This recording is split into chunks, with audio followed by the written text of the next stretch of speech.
જય માતાજી, જય સ્વામિનારાયણ। આજે બી આપણે સ્ટુડન્ટોને રિયલ ક્લાયન્ટ ઉપર હેર કટની પ્રેક્ટિસ કરાવી ચાલુ કરી દીધી હતી। એટલી વારમાં આપણી પાસે એક રૂટ ટચઅપ આવ્યું હતું, તો કૃષ્ણાબેન ને ધ્રુવીભાઈ રૂટ ટચઅપ કરતા હતા। ત્યાં આપણે અહીંયા બધા સ્ટુડન્ટ આપણા હતા, એ બધા રિયલ ક્લાયન્ટ ઉપર આપણે એમનું કટિંગ કરાવતા હતા। ત્યાં આપણી પાસે એક ક્લાયન્ટ આવ્યું હતું ઇન્સ્ટાગ્રામની રીલ્સ જોઈને, તો એમના હેર એકદમ નીચેથી સ્ટ્રેટ હતા। એમને પહેલાં 2 વર્ષ પહેલાં સ્મૂથનિંગ કરેલું હતું અને એમને લાસ્ટ ટાઈમ બી સ્મૂથનિંગ કરેલું હતું, એનું રિઝલ્ટ સારું એવું હતું। પણ હવે એને પાછું ટ્રીટમેન્ટ કરાવી નહોતી, એને સ્મૂથનિંગ જ કરવું હતું। તો આપણે જે હેર કટિંગ ને એવું બધું ચાલતું હતું, આપણા સ્ટુડન્ટ બધા પ્રેક્ટિસ કરતા હતા।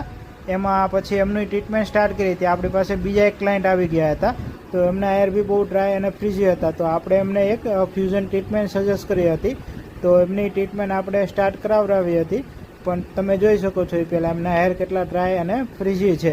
તો આપણે પહેલાં બેનનું બી સ્મૂથનિંગ ચાલુ કરી દીધું હતું। એમનું જે રિઝલ્ટ છે આપણે નેક્સ્ટ પાર્ટમાં બતાવીશું। ત્યાં આપણે તેજસભાઈએ જે કટિંગ કર્યું હતું, એમનું રિઝલ્ટ એમને કટિંગ બહુ મસ્ત આવી રીતના કર્યું હતું। તો તમે જોઈ શકો છો આપણું જે અહીંયા સ્મૂથનિંગની એપ્લિકેશન થઈ ગઈ હતી ને જયભાઈ બી કટિંગ કરતા હતા। ત્યાં તેજસભાઈને પહેલું કટિંગ પતી ગયું હતું અને સેકન્ડ કટિંગ ચાલુ કરી દીધું હતું। અહીંયા શ્રદ્ધાબેન બી કટિંગ સ્ટાર્ટ કરી દીધું હતું અને અહીંયા આપણે જે એક ટ્રીટમેન્ટ આવેલી હતી એમની એપ્લિકેશન આપણે ચાલુ કરી દીધી હતી। હવે આપણે જે રિઝલ્ટ છે એ નેક્સ્ટ બ્લોકમાં બતાવીશું।